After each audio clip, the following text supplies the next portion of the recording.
আসসালামু আলাইকুম দর্শক, আপনাদের সকলকে আমন্ত্রণ জানাচ্ছি অন্য মঞ্চের আজকের আলোচনায়। রাজনীতিতে চিরস্থায়ী বন্ধু বা চিরস্থায়ী শত্রু বলে কিছু কখনো হয় না, থাকে শুধু চিরস্থায়ী স্বার্থ। কিন্তু সেই স্বার্থের সমীকরণ যদি মাত্র 48 ঘন্টার মধ্যে একেবারে 180 ডিগ্রি ঘুরে যায়, তবে তাকে ভূ রাজনীতির একটা মাস্টার স্ট্রোক ছাড়া আর কিছু বলা যায় না। এই দেখুন না, গত 2 মাস ধরে ঢাকায় অবস্থান করছেন ভারতের ক্যাবিনেট মন্ত্রীর মর্যাদাপ্রাপ্ত হাই কমিশনার দীনেশ ত্রিবেদী। কিন্তু ঢাকার ক্ষমতার কেন্দ্রবিন্দুতে থাকা নেতৃত্ব তার সঙ্গে একটি আনুষ্ঠানিক সাক্ষাৎ করার প্রয়োজনও বোধ করেননি। অথচ হঠাৎ করে দৃশ্যপট বদলে গেল একেবারে 180 ডিগ্রি। মার্কিন প্রেসিডেন্ট ডোনাল্ড ট্রাম্পের বিশেষ দূত সার্জিও গোরের ঢাকা সফর, তার পরপরই দিল্লিতে সাবেক প্রধানমন্ত্রী শেখ হাসিনার সংবাদ সম্মেলন ও দেশে ফেরার ঘোষণা, এবং ঠিক তার পরদিনই ঢাকার প্রশাসন যেন এক চরম বাস্তবের মাটিতে আছড়ে পড়ল বলা যায়, অথবা তাকে আছাড় দেয়া হলো ওই ধোপার পাটের আছাড় দেওয়ার মতনই, সেটাও বলা যায়। আর এই আছাড়ের ফলাফলটা কি? ওয়াশিংটনের হোয়াইট হাউস আর দিল্লির সাউথ ব্লকের বার্তা পৌঁছতেই রাতারাতি বদলাতে শুরু করলো ঢাকার সুর। যে তারেক রহমান পাত্তা দিতে চাননি ভারতের রাষ্ট্রদূত দীনেশ ত্রিবেদীকে, সেই তার সঙ্গে সৌজন্য সাক্ষাতের তারিখ নির্ধারণে ব্যস্ত হয়ে উঠেছেন তারেক রহমান। এখন শোনা যাচ্ছে ওই ব্রিক্সের বৈঠকে ভারতের আমন্ত্রণ পেয়ে সেখানে আসবার জন্য এখন আকুলি বিকুলি করছেন তারেক রহমান। গল্প শুধু এটুকুই নয়, ঢাকার গণভবন, যেটা ছিল প্রধানমন্ত্রী শেখ হাসিনার বাসভবন, সেটা ভাঙচুরের পর যেটুকু আস্ত আছে একটু নতুন করে তৈরি করে নিয়ে সেখানে নতুন জমানার বাংলাদেশ সরকার একটা মিউজিয়াম তৈরি করেছে, নাম জুলাই স্মৃতি জাদুঘর। আর নতুন জমানার ক্ষমতায় আসার পেছনে যতটা ছিল শেখ হাসিনার বিরোধিতা, ঠিক ততটাই আছে ভারত বিরোধিতা। সুতরাং এই মিউজিয়াম এক অর্থে ভারত বিরোধিতার মিউজিয়াম। সেখানে ভারতের সীমান্ত সন্ত্রাসের নামে নানান গল্প কাহিনী আর তাদের ছবি, ভাস্কর্য, এসব লাইন দিয়ে সাজানো ছিল। দীনেশ ত্রিবেদীর কাছে এসব খবর যে ছিল না তা নয়, ছিল। কিন্তু তিনি যে ঢাকা সরকারের কাছে এ নিয়ে কিছু বলেছেন কখনো, এমন প্রমাণ নেই। কিন্তু তারেক সরকারের এখন এমন ভয় কাঁপুনি হাল যে তারা কোনো ঝুঁকি আর নিতে চায় না। মিউজিয়াম থেকে সরিয়ে ফেলেছে বিএসএফের গুলিতে নিহত ফেলানির ভাস্কর্য সহ, ফেলানি খাতুন, তার ভাস্কর্য সহ সমস্ত ভারত বিরোধী প্রদর্শন সামগ্রী।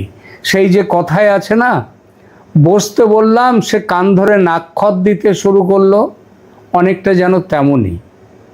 কিন্তু হঠাৎ কেন এই আতঙ্কের ছায়া? কেন গণভবনের ইতিহাস থেকে রাতারাতি ছাঁটাই করতে হলো ভারত বিরোধী বার্তা? কে বলেছিল? কার কথায়? দিল্লির কি কোনো গোপন চাপ কাজ করছে, নাকি আমেরিকার বার্তাবে ঢাকা এতটাই ব্যাকফুটে গেছে যে ভাবছে কি করলে ভারতকে খুশি রাখা যায় সেইটা এখন দেখি। আজকের এই বিশেষ পর্বে আমরা ডিকোড করব ভূ রাজনীতির এই নতুন খেলা। ঘটনার সূত্রপাত বুঝতে হলে আমাদের একটু পেছন ফিরে তাকাতে হবে।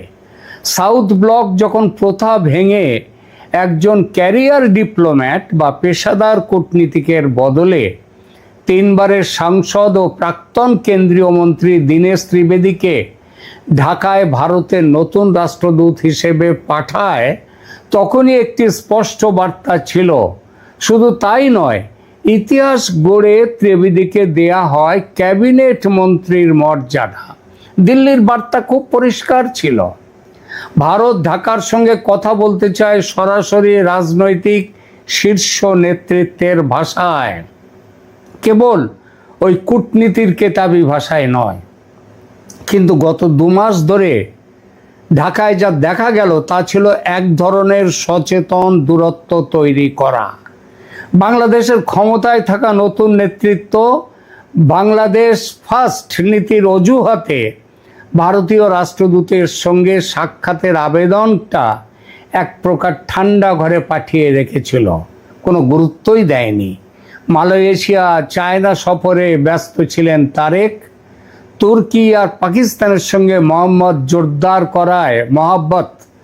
জোরদার করায় ব্যস্ত ছিলেন জনাব তারেক।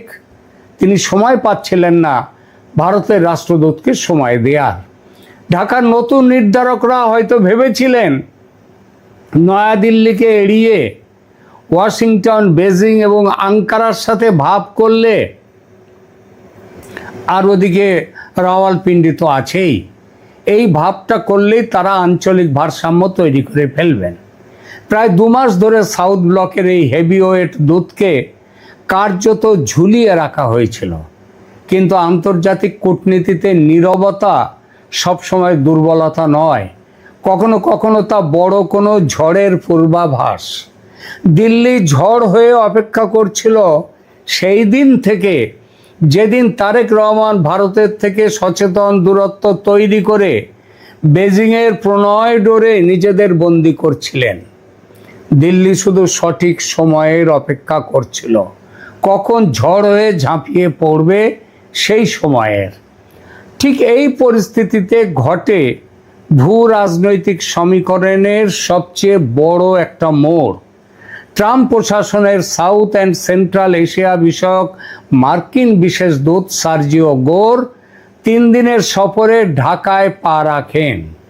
ঢাকায় এসে তিনি বাংলাদেশ সরকারের শীর্ষ পর্যায়ের সঙ্গে বৈঠক করেন ঠিকই, মানে তাদের সাথে বৈঠক করেছেন, কিন্তু কূটনীতির আসল খেলাটা খেলে যান অন্য জায়গায়।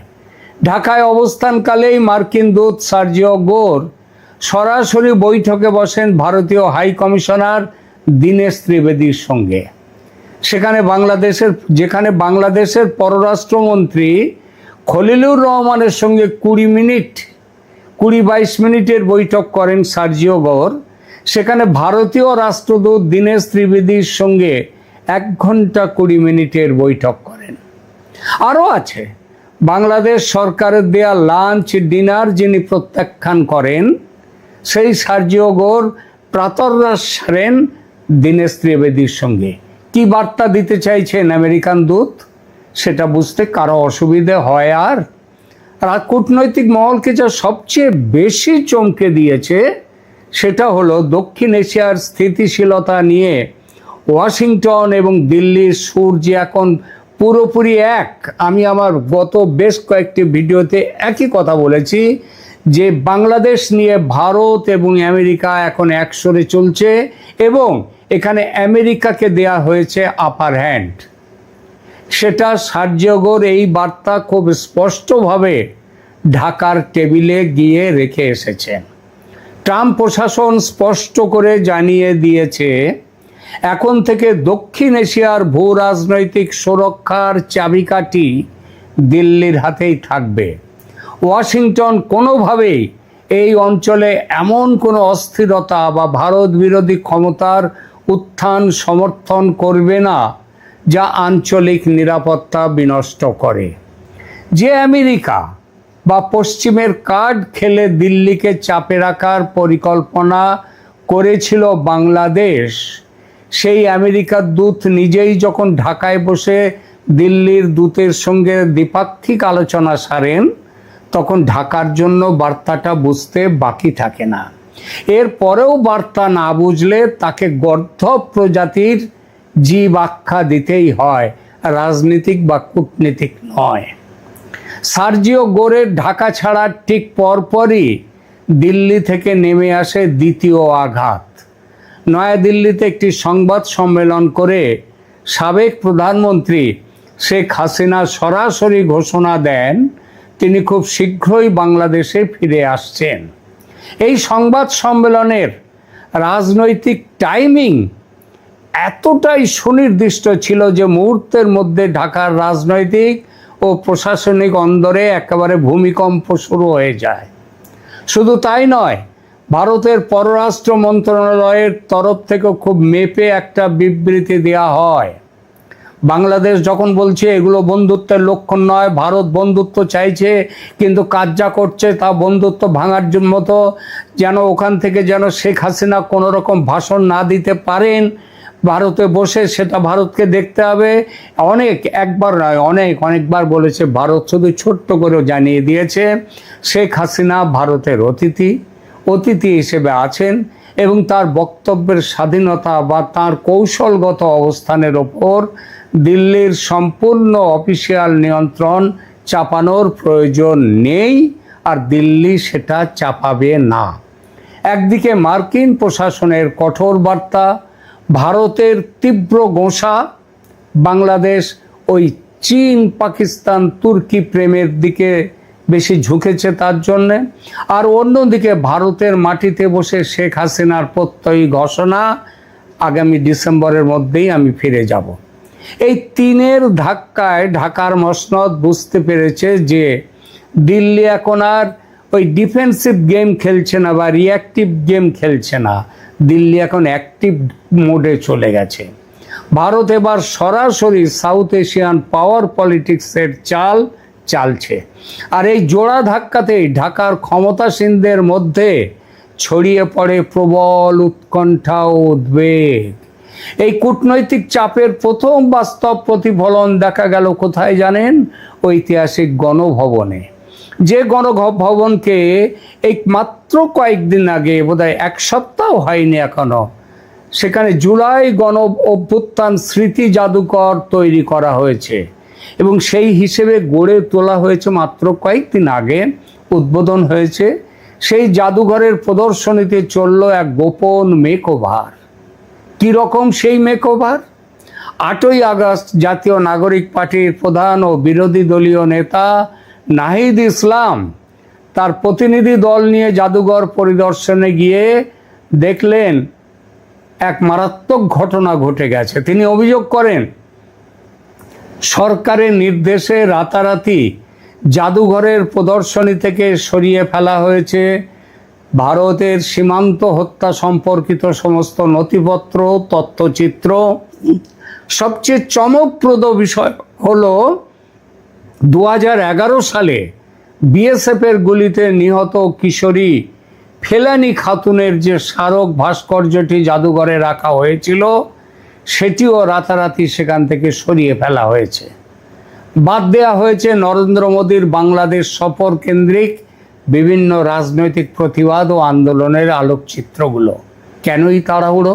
উদ্দেশ্য পরিষ্কার। কেন এক রাতের মধ্যে নিজেদের তৈরি করা মিথ্যে ও ঐতিহাসিক ন্যারেটিভ সেগুলো সরাতে হলো? রাজনৈতিক বিশ্লেষকরা বলছেন এটি আর কিছুই নয়, বাংলাদেশ যে চরম আতঙ্কিত, সেই চরম আতঙ্কিত হওয়ার ফসল এটা। ঢাকা খুব ভালো করেই বুঝতে পেরেছে যে আনুষ্ঠানিকভাবে ভারতকে চটিয়ে রাষ্ট্র পরিচালনা করা অসম্ভব।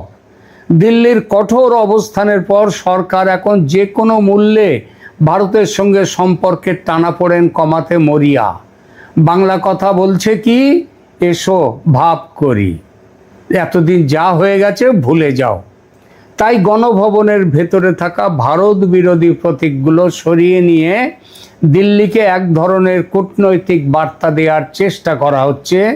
বলা হচ্ছে আমরা সম্পর্কে রিসেট বোতাম চাপতে তৈরি, আর খুনসুটি করব না, আমরা এখন থেকে ভাব খেলবো।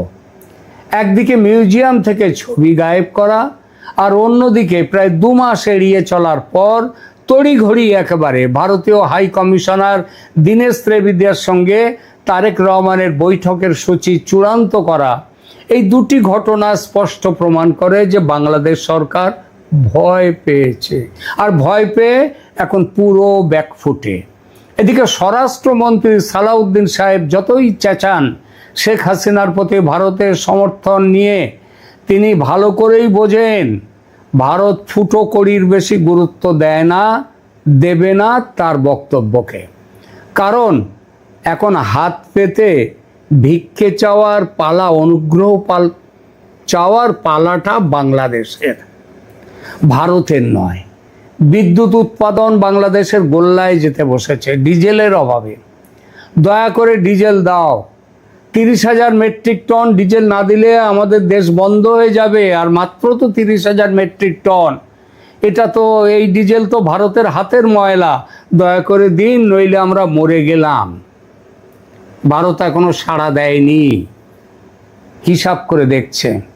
ভারতকে আদৌ ভাব করতে তৈরি? নিশ্চয়ই, কেন করবে না ভাব? কিন্তু মনে রাখবেন, ভাব ভালোবাসার ভাষা এটা পরিস্থিতি অনুযায়ী পাল্টে যায়। গরজটা এখন বাংলাদেশের, সুতরাং একটু বেশি ঘাড় ঝোঁকাতে হবে, মানে নত হতে হবে বাংলাদেশকে।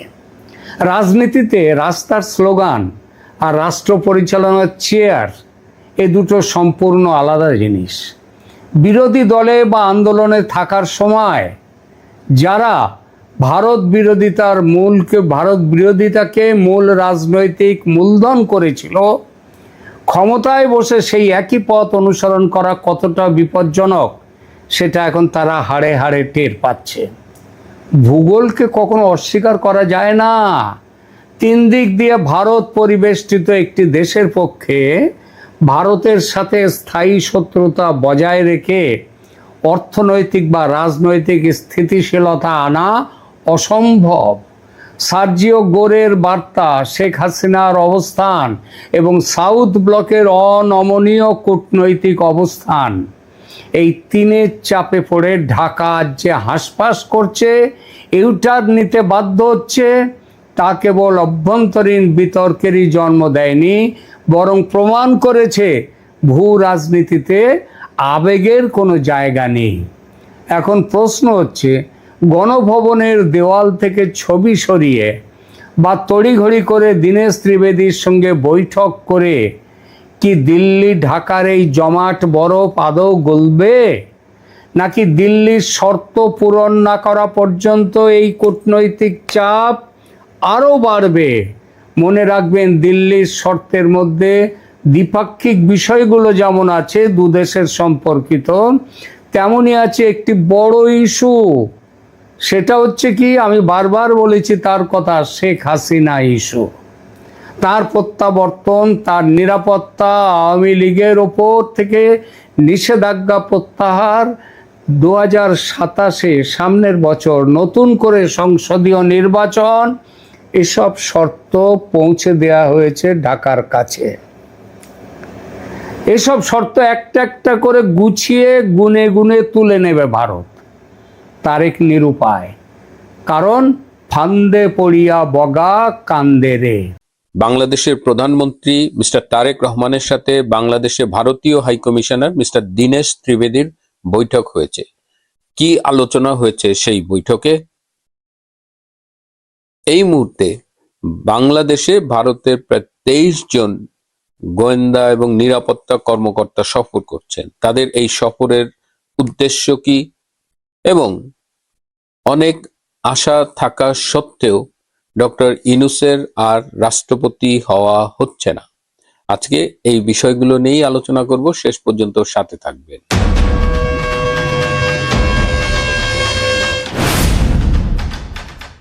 শুরু করি ডক্টর ইউনূসকে নিয়ে।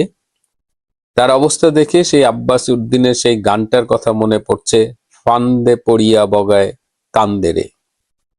কথা ছিল 2030 সাল পর্যন্ত প্রধান উপদেষ্টা থাকবেন, তারপরে নির্বাচিত সরকার এলে তিনি আমৃত্যু রাষ্ট্রপতি থাকবেন। কিন্তু বাইডেনের পরাজয় কিংবা বাইডেনের দলের পরাজয়, বিশ্বব্যাপী যুদ্ধ, বাণিজ্য নিয়ে জটিলতা, সবকিছু মিলে এমন একটা গুবলেট অবস্থার সৃষ্টি হলো যে বাংলাদেশে ডক্টর ইউনূসের ক্ষমতায় থাকাটা ঝুঁকিপূর্ণ হয়ে গেল। সেই যে রিসেট বাটন চেপে মুক্তিযুদ্ধের ইতিহাস মুছে ফেলা কিংবা শেখ হাসিনার চ্যাপ্টার ক্লোজড বলা, ডক্টর ইউনূসের সামনে তখন ছিল প্ল্যান বি। প্ল্যান বি হলো তারেক রহমান প্রধানমন্ত্রী হলে তাকে রাষ্ট্রপতি করা হবে। এতদিনে নিশ্চয়ই আমরা বুঝে গেছি যে এই যাত্রায় ডক্টর ইউনূসের আর রাষ্ট্রপতি হওয়া হচ্ছে না। তাহলে কি প্ল্যান সি? প্ল্যান সি ছিল যে বাংলাদেশ ডক্টর ইউনূসের নাম জাতিসংঘের মহাসচিব প্রার্থী হিসেবে প্রস্তাব করবে এবং তাকে এই পদে জিতিয়ে আনার দায়িত্ব বাংলাদেশের। এই লক্ষ্যে তার যে ইন্টারন্যাশনাল লেভেলের লবিং সেগুলো তো ছিলই, এর পাশাপাশি প্রচুর অর্থ খরচ করে তিনি একটি লবিস্ট ফার্ম নিয়োগ করেছিলেন। কিন্তু যখন জাতিসংঘ মহাসচিবের ক্যান্ডিডেটদের তালিকা প্রকাশিত হলো, তখন দেখা গেল যে সেখানে বিশ্ব বাটপার ডক্টর ইউনূসের নাম নেই। এতে প্রচন্ড ক্ষুব্ধ হয়ে ডক্টর ইউনূস সেই লবিস্ট ফার্মের কাছে টাকা ফেরত চেয়েছিলেন। লবিস্ট ফার্ম তখন বলেছে বেশি বাড়াবাড়ি করলে সবকিছু পাশ করে দেবে। সেই যে নিউ ইয়র্কে ক্লিন্টনের সামনে তিনি মেটিকুলাস ডিজাইনের কথা বলেছিলেন, সেই মিটিংয়ে তিনি আরো অনেক গোপন কথা, অনেক স্বীকারোক্তি দিয়েছিলেন। তার মধ্যে মধ্যপ্রাচ্যের কয়েকটি সংগঠনের নামও বলেছিলেন। এই সব কিছুর রেকর্ড একটি এজেন্সির কাছে আছে। সব মিলে আমি বলেছিলাম 2-3 দিন আগে বুকে ব্যথা নিয়ে, চোখে জল নিয়ে তিনি ঢাকার একটি হাসপাতালে ভর্তি হয়েছিলেন। তো এই হলো ডক্টর ইউনূসের পরিণতি। তো ডক্টর ইউনূসের এই বিপর্যয়ে দেখলাম অনেকেই খুব মজা পাচ্ছে। আবার পত্রিকায় দেখলাম গতকাল রয়ের প্রধান মিস্টার পরাগ জৈন সহ 4 জন এসেছে, তার আগে 3 জন এসেছিল এবং আজকে আরো 16 জন এসেছে, মোট 23 জনের টিম।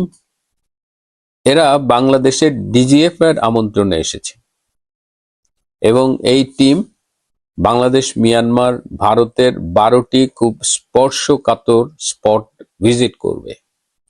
এছাড়া বাংলাদেশের হাতে তারা 161 পৃষ্ঠার একটি রিপোর্ট তুলে দেবে, যেখানে লস্করে তৈয়বার মতো আন্তর্জাতিক জঙ্গি সন্ত্রাসী সংগঠনের নাম রয়েছে, তাদের কল রেকর্ড রয়েছে, তাদের অনুকূলে তহবিল পাঠানো হয়েছে যে ফান্ড ট্রান্সফার, সেই ডকুমেন্ট রয়েছে, স্যাটেলাইট ইমেজ সহ অনেক ইমেজ রয়েছে। এবং ভারতের পক্ষ থেকে বাংলাদেশকে এর আগেও বলা হয়েছে যে বাংলাদেশে বিভিন্ন রকমের জঙ্গি তৎপরতা চলছে, তো এবার সেই বিষয়গুলো তাদের হাতে তুলে দেবে।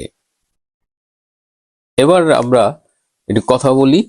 আমি আগেই কিন্তু বলেছিলাম যে আজকে দীনেশ ত্রিবেদীর সাথে আমাদের প্রধানমন্ত্রী তারেক রহমানের একটি বৈঠক হবে এবং সেই বৈঠকটি হয়েছে।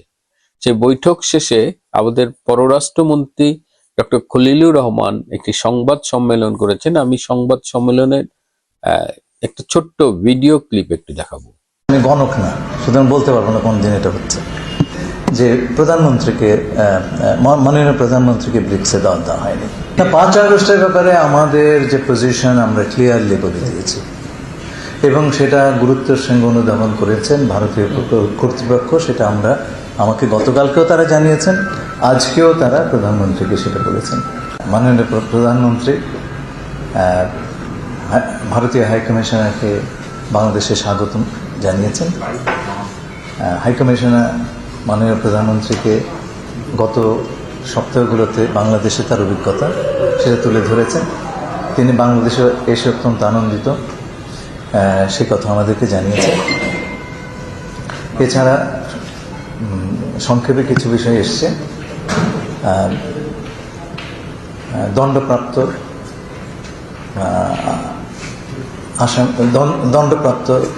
শেখ হাসিনার বাংলাদেশে প্রত্যর্পণ করার বিষয়টি উঠে এসছে এবং আমরা তাদেরকে বলেছি এই প্রত্যর্পণ প্রসেস ত্বরান্বিত করার জন্য।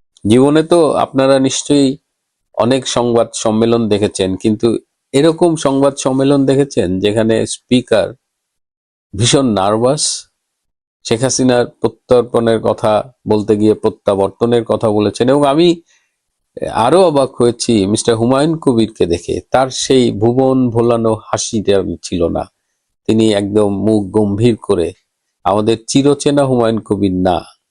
তার মানে কি হয়েছে, এত নার্ভাস কেন ডক্টর খলিল কিংবা মিস্টার কবির? এই বৈঠকে যে আলোচনাগুলো হয়েছে, বাংলাদেশের তরফ থেকে শেখ হাসিনাকে ফেরত চাওয়া বা হাদির হত্যাকারীকে ফেরত চাওয়া, ভারত কিন্তু খুব স্পষ্টভাবে বলে দিয়েছে শেখ হাসিনা তাদের কাছে কি প্রোটোকল নিয়ে আছে। তো সেখানে এইসব প্রত্যর্পণ, ফিরিয়ে দেওয়া, এগুলো ভারত আগেও গুরুত্ব দেয়নি, আজও গুরুত্ব দেয়নি। বরং এই মিটিং এ যে বিষয়গুলো নিয়ে আলোচনা হয়েছে, ডক্টর খলিল কিন্তু সেগুলো নিয়ে কথা বলেননি।